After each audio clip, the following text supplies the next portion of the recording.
ꯃꯌꯥꯝꯕꯨ ꯊꯣꯏꯕꯤ ꯀꯩꯁꯥꯝꯅ ꯇꯥꯔꯥꯝꯅ ꯑꯣꯛꯆꯕꯒ ꯂꯣꯏꯅꯅ ꯈꯨꯔꯨꯝꯖꯔꯤ꯫ ꯉꯁꯤꯁꯨ ꯃꯍꯧꯁꯥꯒꯨꯝ ꯃꯌꯥꯝꯒꯤꯗꯃꯛꯇ ꯌꯥꯝꯅ ꯅꯨꯡꯉꯥꯏꯔꯕ ꯐꯨꯡꯒꯥ ꯋꯥꯔꯤ ꯑꯃ ꯄꯨꯗꯨꯅ ꯂꯥꯛꯆꯔꯤ꯫ ꯋꯥꯔꯤ ꯑꯁꯤꯕꯨ ꯊꯥꯕꯤꯔꯛꯄꯅ ꯃꯣꯅꯤꯀꯥ ꯋꯥꯍꯦꯡꯕꯝ꯫ ꯍꯧꯖꯤꯛ ꯃꯌꯥꯝ ꯄꯨꯟꯅ ꯋꯥꯔꯤ ꯑꯁꯤ ꯇꯥꯃꯤꯟꯅꯔꯁꯤ꯫ ꯊꯥꯏꯅ ꯃꯇꯝ ꯑꯃꯒꯤ ꯋꯥꯔꯤꯅꯤ꯫ ꯃꯕꯨꯛ ꯃꯄꯥꯎ ꯌꯥꯝꯅ ꯐꯕ ꯅꯤꯡꯊꯧꯄꯥꯔꯤ ꯀꯧꯕ ꯑꯃꯅ ꯄꯥꯟꯕ ꯂꯩꯕꯥꯛ ꯑꯃꯗꯅꯤ꯫ ꯅꯤꯡꯊꯧꯄꯥꯔꯤ ꯃꯍꯥꯛꯀꯤ ꯂꯣꯏꯅꯕꯤ ꯃꯍꯥꯔꯥꯅꯤ ꯑꯗꯨꯒꯤ ꯃꯃꯤꯡꯅ ꯊꯧꯖꯥꯜꯍꯩꯕꯤ ꯍꯥꯏꯅ ꯀꯧꯔꯝꯃꯤ꯫ ꯅꯤꯡꯊꯧꯄꯥꯔꯤ ꯑꯃꯗꯤ ꯃꯍꯥꯔꯥꯅꯤ ꯊꯧꯖꯥꯜꯍꯩꯕꯤꯒꯤ ꯃꯆꯥꯅꯨꯄꯥ ꯑꯃꯈꯛꯇꯃꯛ ꯐꯪꯖꯔꯝꯃꯤ꯫ ꯃꯆꯥꯅꯨꯄꯥ ꯑꯗꯨꯒꯤ ꯃꯃꯤꯡꯅ ꯇꯣꯝꯊꯤꯟ ꯍꯥꯏꯅ ꯀꯧꯔꯝꯃꯤ꯫ ꯅꯤꯡꯊꯧꯄꯥꯔꯤ ꯃꯍꯥꯛꯀꯤ ꯄ꯭ꯔꯖꯥꯁꯤꯡ ꯑꯗꯨꯕꯨ ꯃꯆꯥ ꯃꯅꯥꯎꯒꯨꯝꯅ ꯌꯥꯝꯅ ꯅꯨꯡꯁꯤ ꯆꯥꯟꯅ ꯂꯣꯏꯅꯔꯝꯃꯤ꯫ ꯃꯍꯥꯛꯀꯤ ꯃꯆꯥ ꯖꯨꯕꯔꯥꯖ ꯇꯣꯝꯊꯤꯟꯁꯨ ꯃꯄꯥꯕꯨꯡꯒꯨꯝꯅ ꯌꯥꯝꯅ ꯃꯕꯨꯛ ꯃꯄꯥꯎ ꯐꯔꯝꯃꯤ꯫ ꯈꯨꯜ ꯑꯗꯨꯗ ꯁꯨꯔ ꯅꯣꯝꯂꯒ ꯆꯥꯖꯕ ꯂꯨꯈ꯭ꯔꯥꯕꯤ ꯃꯃꯥ ꯊꯣꯏꯕꯤꯅ ꯌꯣꯛꯆꯕ ꯅꯥꯏꯇꯣꯝ ꯄꯣꯛꯄꯤ ꯃꯁꯛ ꯃꯇꯧ ꯌꯥꯝꯅ ꯆꯪꯈꯣꯟꯕꯤ ꯅꯤꯡꯊꯤꯕꯤ ꯀꯧꯕꯤ ꯂꯩꯁꯥꯕꯤ ꯑꯃꯁꯨ ꯂꯩꯔꯝꯃꯤ꯫ ꯊꯣꯏꯕꯤꯅ "ꯅꯤꯡꯊꯤ, ꯏꯃꯥꯒꯤ ꯕꯦꯝꯃ, ꯅꯤꯡꯊꯤ, ꯅꯪꯕꯨ ꯇꯥꯕ꯭ꯔꯣ? ꯏꯃꯥꯅ ꯍꯦꯛꯆꯤꯜꯂꯨꯔꯤꯕ ꯏꯟꯁꯥꯡꯁꯤꯡꯁꯦ ꯀꯩꯊꯦꯜꯗ ꯑꯃꯨꯛꯇ ꯌꯣꯜꯂꯨꯒꯦ ꯇꯧꯕꯅꯤꯅꯦ꯫ ꯇꯥꯔꯦ ꯏꯃꯥ, ꯏꯟꯁꯥꯡꯁꯤꯡꯁꯦ ꯌꯣꯜꯂꯨꯒꯦ ꯍꯥꯏꯔꯣ ꯏꯃꯥ? ꯍꯣꯏꯅꯦ, ꯍꯦꯛꯆꯤꯜꯂꯨꯔꯤꯕ ꯏꯟꯁꯥꯡꯁꯤꯡꯁꯦ ꯌꯣꯜꯂꯨꯗ꯭ꯔꯕꯗꯤ ꯂꯣꯏꯅ ꯄꯠꯇꯨꯅ ꯃꯥꯡꯂꯅꯤ ꯇꯧꯕꯅꯤ꯫ ꯏꯃꯥ ꯆꯠꯂꯨꯈꯤꯒꯦ, ꯅꯪ ꯐꯤꯁꯤꯡꯗꯣ ꯈꯔ ꯁꯨꯗꯣꯛꯑꯝꯃꯨꯀꯣ, ꯏꯃꯥꯒꯤ ꯅꯤꯡꯊꯤ." ꯑꯁꯤ ꯍꯥꯏꯔꯝꯗꯨꯅ ꯅꯤꯡꯊꯤꯒꯤ ꯃꯃꯥ ꯊꯣꯏꯕꯤꯗꯨ ꯀꯩꯊꯦꯜꯗ ꯆꯠꯈꯤꯔꯝꯃꯤ꯫ ꯅꯤꯡꯊꯤꯁꯨ ꯃꯃꯥꯟꯅꯕꯤꯁꯤꯡꯒ ꯍꯧꯅꯗꯨꯅ ꯇꯨꯔꯦꯜꯗ ꯐꯤ ꯁꯨꯕ ꯂꯥꯛꯂꯝꯃꯤ꯫ ꯐꯤ ꯁꯨꯅ ꯁꯨꯅ ꯃꯈꯣꯏ ꯋꯥꯔꯤ ꯁꯥꯟꯅꯔꯝꯃꯤ ꯊꯥꯖꯅ꯫ "ꯏꯇꯥ ꯅꯤꯡꯊꯤꯕꯤ, ꯅꯪꯁꯦ ꯅꯔꯥꯏꯕꯛ ꯑꯣꯟꯊꯣꯛꯅꯁꯨ ꯐꯩꯗꯀꯣ꯫ ꯑꯩꯗꯤ ꯏꯇꯥꯒꯤ ꯃꯄꯣꯛꯁꯦ ꯑꯣꯟꯊꯣꯛꯅꯁꯨ ꯀꯜꯂꯛꯆꯈ꯭ꯔꯦ." ꯃꯃꯥꯟꯅꯕꯤ ꯑꯃꯅ ꯑꯃꯨꯛ "ꯑꯗꯣ ꯏꯇꯥ ꯅꯤꯡꯊꯤꯕꯤ, ꯍꯟꯗꯛꯇꯤ ꯃꯆꯥꯏꯕꯨꯡꯉꯣ ꯇꯣꯝꯊꯤꯟꯁꯦ ꯏꯇꯥꯒ ꯄꯨꯟꯁꯤ ꯂꯩꯄꯨꯟ ꯁꯦꯝꯂꯁꯦ ꯍꯥꯏꯗꯅ ꯁꯣꯏꯗꯅ ꯍꯥꯏꯔꯛꯀꯗꯧ ꯃꯥꯜꯂꯦ꯫ ꯃꯆꯥꯏꯕꯨꯡꯉꯣꯒꯤ ꯃꯑꯣꯡꯁꯤ ꯌꯥꯗꯦꯕ." "ꯈꯪꯗꯦꯗ ꯏꯇꯥ, ꯀꯔꯤꯕꯨ ꯍꯥꯏꯒꯗꯕꯅꯣ?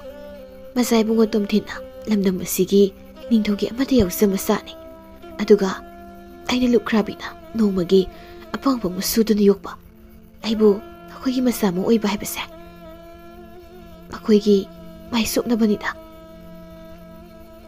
ꯊꯥꯖꯅ "ꯌꯥꯔꯦ ꯏꯇꯥ ꯅꯤꯡꯊꯤꯕꯤ, ꯅꯪꯒꯤ ꯑꯗꯨꯃꯥꯏꯅ ꯄꯪꯈꯟꯗ ꯈꯟꯖꯤꯟꯕꯗꯣ ꯇꯧꯔꯅꯨ ꯌꯥꯔꯦ꯫ ꯂꯩꯕꯥꯛ ꯑꯁꯤꯒꯤ ꯅꯤꯡꯊꯧ ꯍꯥꯏꯔꯦ ꯈ꯭ꯋꯥꯏꯗꯒꯤ ꯃꯕꯨꯛ ꯐꯕ ꯏꯃꯥ ꯃꯍꯥꯔꯥꯅꯤꯁꯨ ꯑꯗꯨꯃꯉꯥꯏ꯫ ꯃꯆꯥꯏꯕꯨꯡꯉꯣ ꯇꯣꯝꯊꯤꯟꯅꯁꯨ ꯏꯇꯥꯕꯨ ꯊꯃꯣꯏ ꯁꯦꯡꯅ ꯅꯨꯡꯁꯤꯖꯔꯤꯕꯗꯨꯗ ꯏꯇꯥꯅ ꯋꯥꯏꯁꯤꯕꯨ ꯀꯩꯅꯣ?"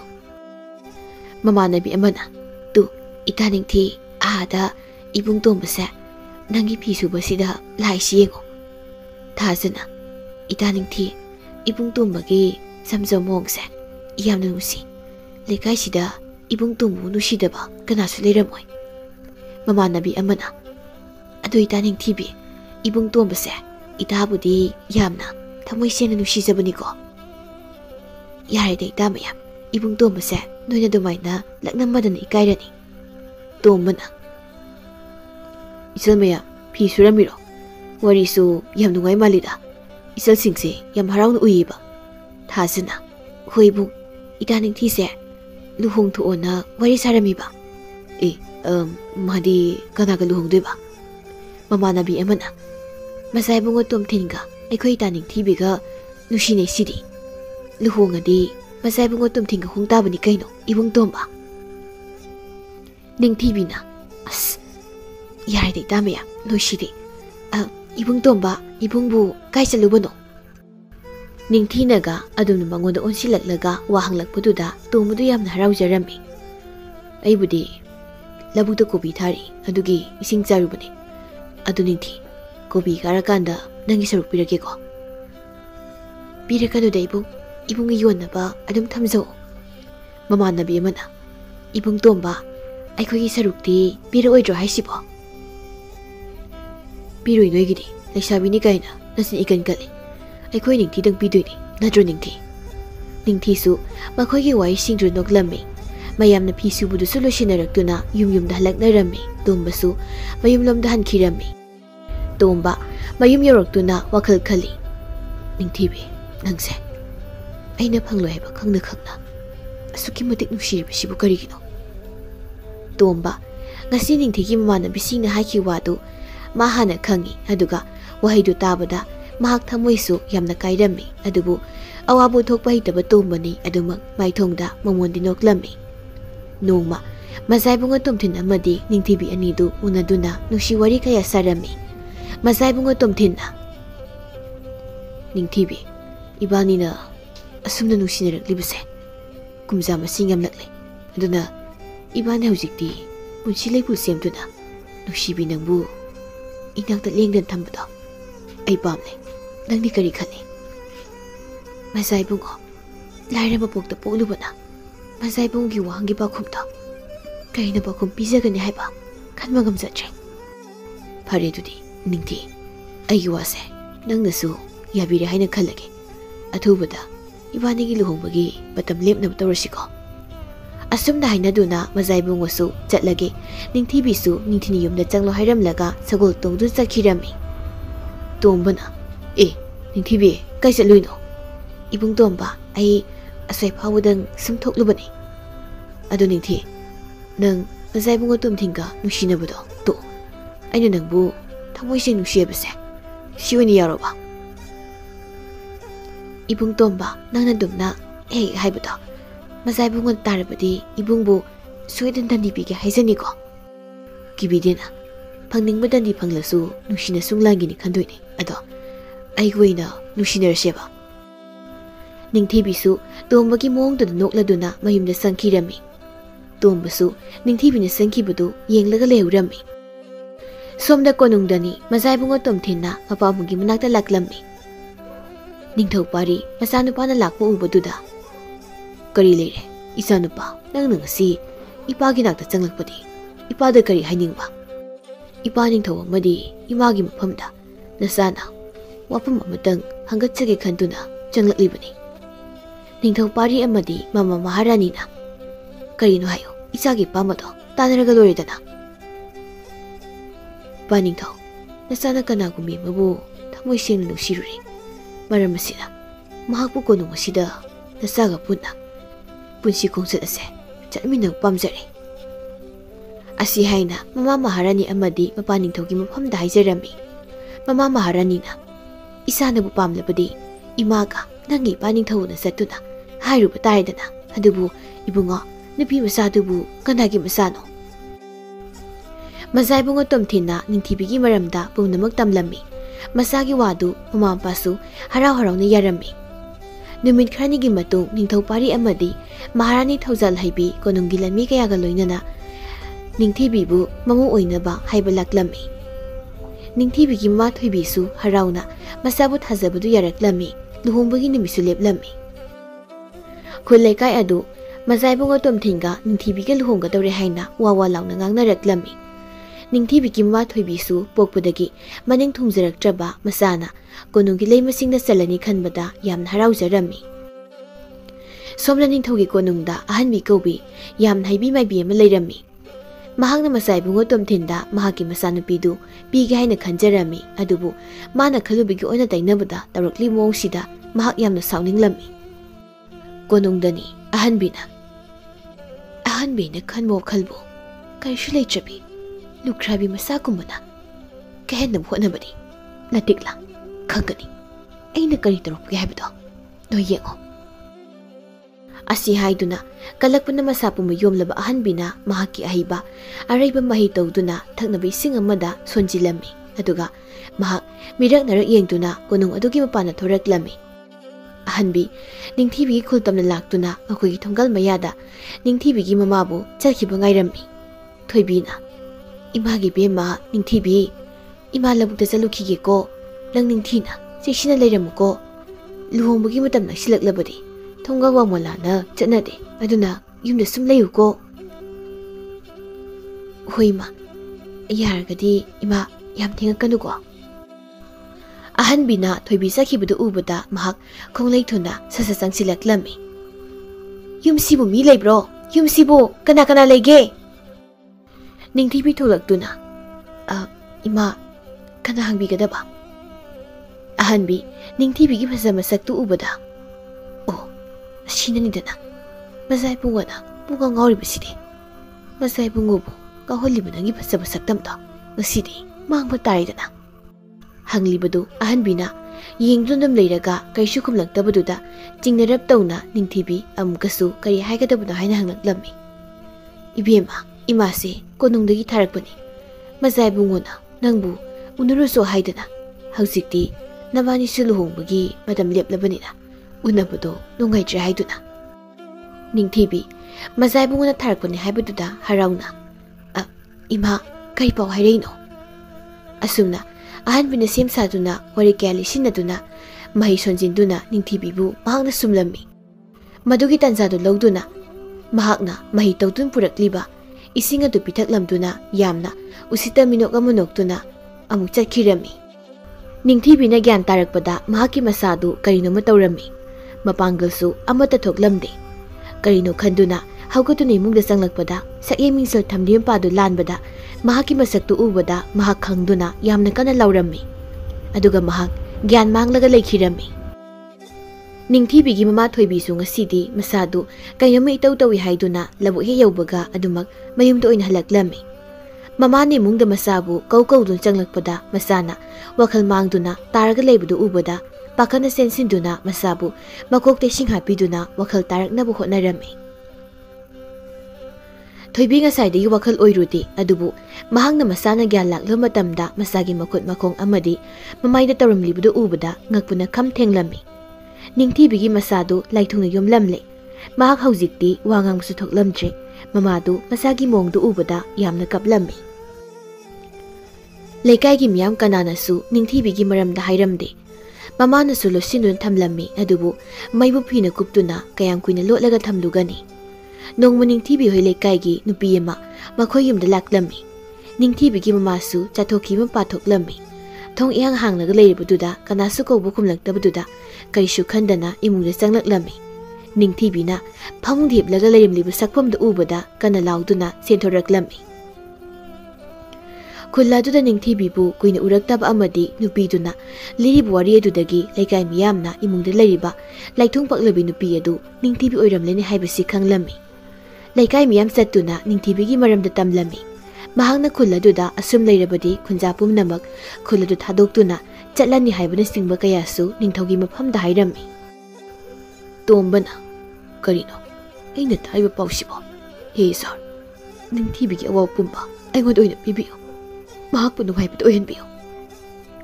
Ningthona praja miyamgi wadu taraga hairaklammi.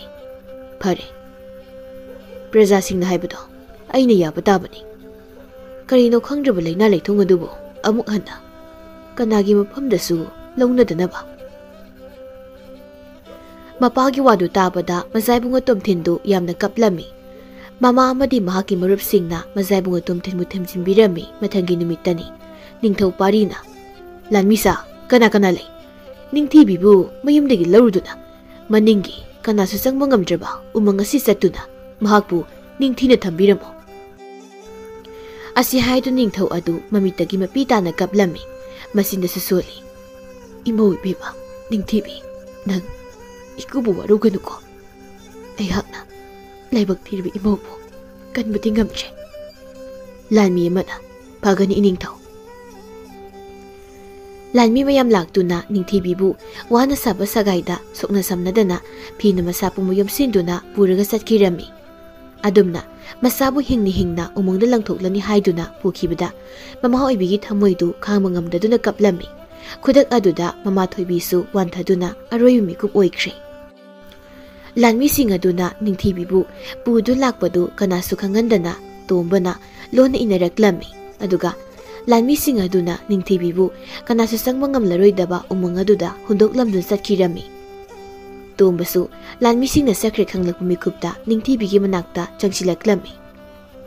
Ningthibi tabro tangaina kauripsi tabro si mitbango nangidamagta nangidamang tomba ileiri nang soidana phagani si aina kauripsi tabro. Ningthibi tombana hariba singdu khanglami adubu mahak khumbani ngamlamde. Mamitagi mapi tapna sintharaklammi. Tombana Ningthibibu umang adudagi hena manung changsinba khudong sagadaba jaga mayengduna puraklami. Aduga Ningthibibu cheksina thamlammi. Ningthi nang aina semliba unagi khangbok manungsida potharaga leiramuko ai nangi chananaba kari khara thirukhige.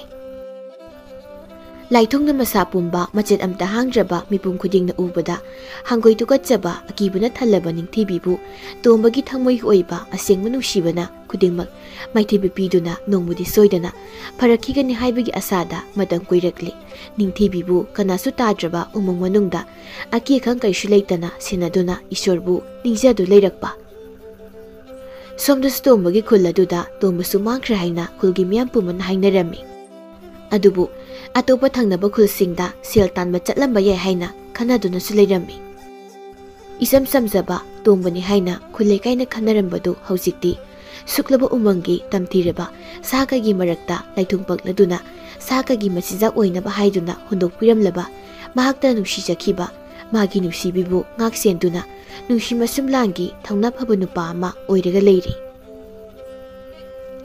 tomba mading ningthibi umang adudagi uhita maksado lelami khuladugi nupa mari nongmadi suklaba umang aduda leita lairna hemanduna satalusi haiduna khusu khulai kaya pudu laklami makhoina sum umang manung adu changlakpada kireba sakagi makhul kaya taraklami nupa amuna itongmya ada amu chatlibasibu mina tabro amana muhairi here daw nang kibi hemanduna nasado kainam tawidana kana sa changma ngamjabu mongsidabu kadaidagi mino mani daw minida matung induna lotlaga yengusi amana muhairi heloi labana chendawra boy khoibo kadaidi heloi labano kanadi inerusila asumna hainaduna nupa mokhoi maridu makhoina ukhiba mina hana singnakiba dugi matung inaraklami nakshilak matamna khanglakle makhoina ngasai maki uribadu khulladugi mangkhra haina hanariba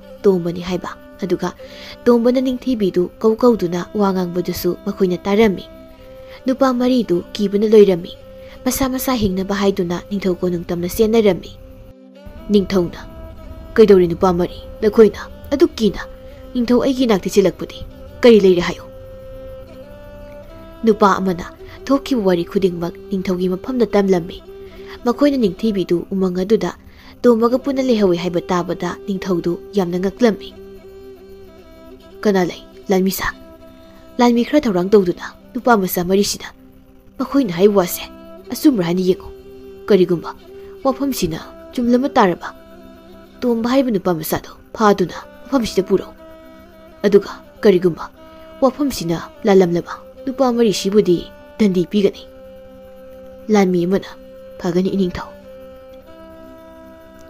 ningthaugi lanmi sing adu umang tamna laklami umangi manung khra changsilakpada ure unagi khangpoksang ama sabadu maduda lerangwatra haina makhoi puna yenglami makhoini yengdu leiriba tanjaduda tombana maninglomdagi mana sajaba tensing aduna kapduna landaraklami makhoi sing adu semsaudabana kai dun sena khirami tomba makhoigi unagi khangpok aduda chensilaktuna ningthibibu leibra hani yenglami kaishu tawdana tumlaga leibadu ubada tomba nena tare haibagi matawgum sorsangna hondoklami ningthibi agulo lao ai nangbu thangduna purga sake aikoi leibu phamse khulgi miyosina aikoi na haibu khangkhre aikoi lei haibu khangkhre si haiduna ningthibi puduna hena suklaba mafam amada sangdu leikhirami kaidano aina leibu phamsiba kana lege haibu aibungda kanbiyo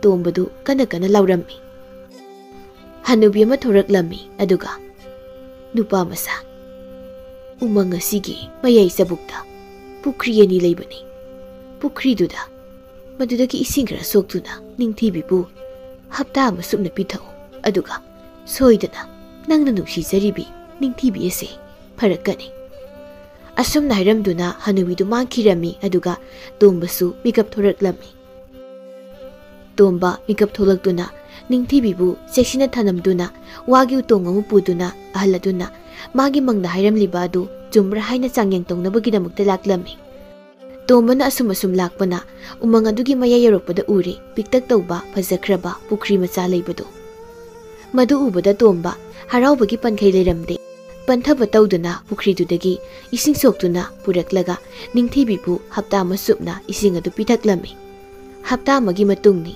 ningthibina ibung tomba tabro aina kaushi tabro Ibong, ay fare. Ay naba fare ibong. Tomba sensile. Ha, Ningtibi, nang fare. Nang hana kung kaisu daw nang fare. Ibong Tomba, kasidi. Ay punsise. Ibong na, mapuk amada po piri. Ay, ibong gilaman se. Punsigi sing mangamlaroy. Karigi dum na haribano, adum na haigano. Hauzikti, nang suparabanina, ibani. Ay kugi kulda, amuk haladabani. Mazay bungo tumtin nasu, nangbu, adumok ning singduna. Asuk lang gani. Mahagi awabu duso, ay naku haladabani. Kay na ibong Tomba, ibong nahay wado ba? Ay maduyabang ngamloy. Parining tibi, nang ipiba mase, mataw karam na oikibano haibado. Nang, ay honda hayo. Ning tibi, makol tok na kablak lami. Kapladuna, thoki batawdok pumnamak, Tombagi mapam nilirak lami. Numit kranigi matung, Tomba na ning tibi bupuduna, kunung tam na laklami. Ning tibi bu ubada, kunung layba, pamnay bu kuding mak, yam na ngaklami. Makoy na ning tibi tu, mataw karam na, halakliba no hay na hanglami, ning tibi su, mangonda thoki ba, mana parak pa iwari pumalirami. Ning taw pari na. Kari, ay nantasa na tamliw mahak na. Niki tazaw manghan ba? Kanalay, amay bihan bito, pudul butoro. Lanmi amana, pagani ningtaw. Haydo na ahan bibu, paraga putorak lami. Ningtaw pari na. Chalo, mabaw jingmag, kasyumsan na namsiluso. Aduga, imaw ibema, nang ikubu waraw gano ko. Masay bunga tumtin na, paudo tabada haraw na. Ningtibi, ay nanagbo. Nongmadi soidan halakigan ni haibig asada. Masiso, nang mungari ba ni? Iningtaw, nasana ka na laso, waraw sa walay sa ni. Atubo, iningtaw ang madi, masay bunguki mapamdagi. Kari kumbang tangisagi. Ningtaw pari ang madi, masay bungo tumtin na. Apa mo to, kari no hayo. Umangta, sakagi masisak oido na. Mahanglagada ba? Laitong paglaba, kananaso.